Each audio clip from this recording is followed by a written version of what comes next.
ദൈവത്തിന്റെ ഏറ്റവും പ്രിയമുള്ളവരെ, അവിടുത്തെ സമാധാനം ഞാൻ ആശംസിക്കുന്നു. ഇന്ന് കർത്താവ് നമുക്ക് നൽകുന്ന ദൂത് അപ്പസ്തോല പ്രവർത്തനങ്ങൾ 7:9. ഈ ഗോത്രപിതാക്കന്മാർ അസൂയ കൊണ്ട് ജോസഫിനെ ഈജിപ്തുകാർക്ക് വിറ്റു, എന്നാൽ ദൈവം അവനോട് കൂടെ ഉണ്ടായിരുന്നു. അസൂയ കൊണ്ടാണ് ജോസഫിനെ വിറ്റത്. ഈ ഗോത്രപിതാക്കന്മാർ എന്ന് പറഞ്ഞാൽ അവർ സ്വന്തം സഹോദരങ്ങളായിരുന്നു. പൊട്ടക്കിണറ്റിൽ തള്ളിയിട്ടു. എന്നിട്ടും മതിയാകാതെ ജോസഫിനെ ഈജിപ്തുകാർക്ക് വിറ്റുകളഞ്ഞു എന്നേക്കുമായി. എന്നാൽ തിരുവചനം പറയുന്നു, ദൈവം അവനോട് കൂടെ ഉണ്ടായിരുന്നു. അസൂയ കൊണ്ട് നിങ്ങളോട് പലരും പലതും ചെയ്യും, പൊറുക്കാനാവാത്ത പലതും ചെയ്യും. പരിഭവിക്കേണ്ട, ഭയപ്പെടുകയും വേണ്ട. ദൈവം ഒപ്പമില്ലേ?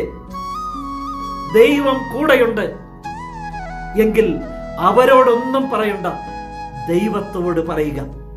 ദൈവത്തിന്റെ കയ്യിൽ മാത്രം പിടിക്കുക. അവിടുന്ന് ഒപ്പമുണ്ടാകും, ഉപേക്ഷിക്കാതെ കൂടെ നിൽക്കും. എന്ത് സംഭവിച്ചു ജോസഫിന്?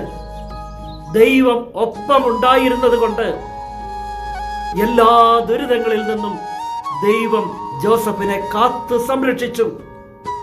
അവിടെയുള്ള രാജാവിന്റെ മുന്നിൽ സമ്മതനാക്കി മാറ്റി, ജ്ഞാനിയാക്കി മാറ്റി. അതുകൊണ്ട് തന്നെ ആ രാജ്യത്തിന്റെ ഭരണാധികാരിയാക്കി നിയമിക്കപ്പെട്ടു. ഇന്ന് ഇത് കേൾക്കുന്ന എന്റെ പ്രിയമുള്ളവരെ, അസൂയയാൽ പലരും പലതും ചെയ്തേക്കാം. ദൈവം കൂടെയില്ലേ? അത് മതി, അത് മാത്രം മതി.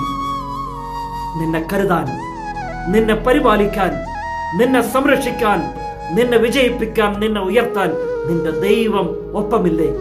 പിന്നെ എന്തിന് ഭയപ്പെടുന്നു? ശക്തനായ ദൈവം നമ്മെ എല്ലാവരെയും സമൃദ്ധിയായി അനുഗ്രഹിക്കും.